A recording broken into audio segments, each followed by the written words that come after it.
but a politician's just passing the buck. Joining us to discuss this is Dr. Martyn Frampton, who is co-head of security and extremism with the think tank Policy Exchange. And from Silicon Valley, we're joined by technology reporter Scott Budman. Very good morning to you both. Dr. Martyn Frampton, what can the internet companies do? Is it as simple as soon as ISIS upload a video, they simply take it down? And if it is that simple, why on earth aren't they doing it? I think there's clearly technological challenges, but I think one of the things we're pushing for in the report is that we have companies famed for their technological innovation, their sort of speed and sort of sophistication, and I think one of the things that's missing is a sense that they're devoting the same energy, the same resources to tackling this problem as they are to improving their broader ISIS produce 100 pieces of new content in an average week. That's a conservative estimate, apparently. Yeah. Why aren't 100 pieces of new content simply taken down as soon as they're put up? I mean, I think at the moment the companies have tended to pursue a largely reactive approach, in that they try to take down individual pieces of content one at a time. Now, it's very difficult to do, and I think one of the things our report shows is that we need a much more proactive, ultimately automated piece of software that will sort of take this down in advance, or at least prevent it from being seen. Earlier on the programme, just a couple of days ago, we spoke to a mum who has a child with a disability. And photographs of her and her child were taken down pretty quickly by Instagram because they breached some kind of community guideline. People are going to be absolutely at a loss to know how social media companies can take down innocent family photographs. And we know there's an issue over, social media taking down of photographs where women's nipples, for instance, are exposed. But they cannot take down material which is inflammatory, contributing towards radicalisation, clearly illegal. Well, again, I think one of the things we look at in the report is that if one compares the energy that's been devoted to this problem as compared to, say, the problem with, say, child pornography, there does appear to be a big difference here in the resources, the efforts that have been put in by the tech companies. I mean, I would say as well that one of the things we stress in the report is that this is not just about the tech companies. I think across society as a whole, we need different sectors to kind of come together to deal with this issue, which is a very pressing issue. So, whether it's individual researchers, government obviously I think has a role to play in this as well. Well, the truth is that none of them are doing enough. Let's go to Scott Budman. You're down in Silicon Valley there, Scott. I mean, last night in the UK, there was a very disturbing report on Channel 4 News. What it showed is that Amazon have this algorithm system where they have the frequently bought together advisories. If you click on one thing, it tells you what other things are bought with it. And it basically proved beyond any doubt that if you click on one part of an online bomb-making kit, then Amazon will automatically show you how to finish your kit. I mean, it was just blatant and terrifying. What are they doing in Silicon Valley to try and stop this insanity? Well, you're right, and the report is right. They're trying, but some of the technology is already so advanced that you get this together, and that's how you have the Amazon situation. And even though Twitter has said it's taken down something like 630,000 accounts of ISIS groups and terrorist groups, they're easy to jump back on because the technology is so easy to use. So I agree that there needs to be more of a focus on what to do to be proactive instead of just reactive. And yes, the technology is almost too easy to use, so it's easy to jump back on or build a bomb. Right. I mean, General David Petraeus, who was one of the most senior military men in America until quite recently, he's been part of this report that's come out in America.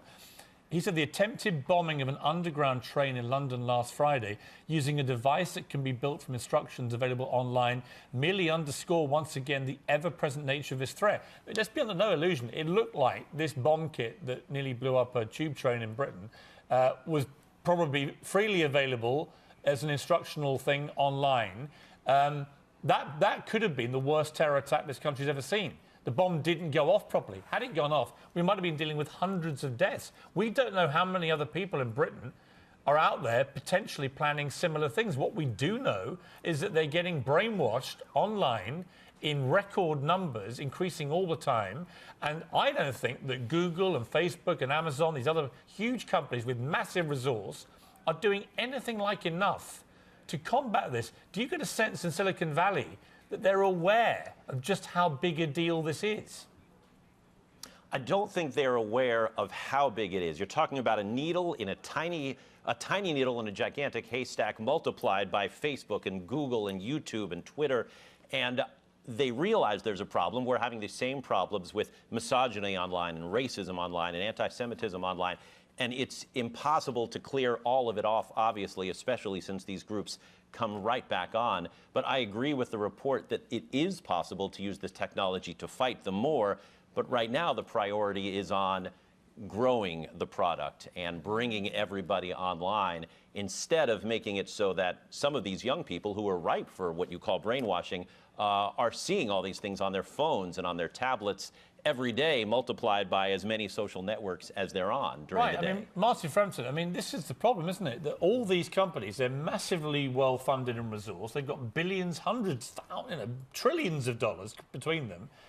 And all they're interested in is getting more and more people to use their platforms. But of course, by doing that, they're making this terrible material, the ISIS material and so on, ever more prevalent, ever more popular.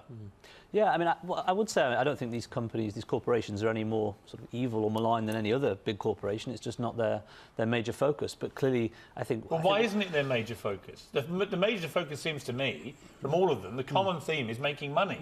Well, and actually, the major focus right now should be stopping people getting blown to pieces. Well, and if I was running one of these companies, I'd be taking it a lot more seriously than I think they're taking it. Well, I think one of the things we've seen in the last year is a lot of fine words from the companies. They have said that they want to do more about this, but I think one of the things we need now to see is delivery. And it's clear from the report, you know, we surveyed British public attitudes, for example, and 2/3 of British people think that more needs to be done. And what does it tell you about Britain? This is the key thing for me. In a week when we've got 2 jihadi suspects who were arrested over potentially being involved in this bomb at Parsons Green Tube, right? We've had a summer of endless terror attacks in Britain. Most of them committed by jihadists, right? We have 23,000 jihadi suspects in this country, the police tell us, right? Which they clearly can't be able to monitor 24/7. We've got a massive problem. And now it turns out that there are more clicks on jihadi stuff in Britain than anywhere else in Europe. This is a tinderbox, isn't it? Yeah, I mean, it's clear. I think this reinforces the scale of the problem that we face. And one of the things we're trying to do with the report is think about, you know, do the security services have the powers that they need to tackle this problem? Are there more powers that they can be given to take down this material, to work in closer cooperation with the internet companies, to bring the internet companies to do more?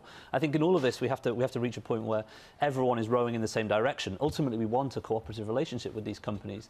But often, I think, to get to that point, the government has to be prepared to take tough action. Well, you know, papers like the Daily Mail have led the attack on this. They've been roundly criticised by a lot of people on the Liberal side for doing it. Let me tell you, they're right. This is a really, really big problem. And I think it's got to be taken a lot more seriously. Last week could have been 100 times worse, quite literally. If that bomb had gone off properly, we'd be dealing with hundreds of people being killed by a kit that can be freely put together from stuff you can click on right now online. It is completely wrong. You can access that. And I think that it's the kind of awareness of that is feeding this crisis of confidence. I think, broadly speaking, you know, a significant majority of the British people think there's something not right here. Yeah, and they're right to think that, and it's got to change. Dr. Martyn Frampton and Scott Bubman in Silicon Valley, thank you both very much indeed.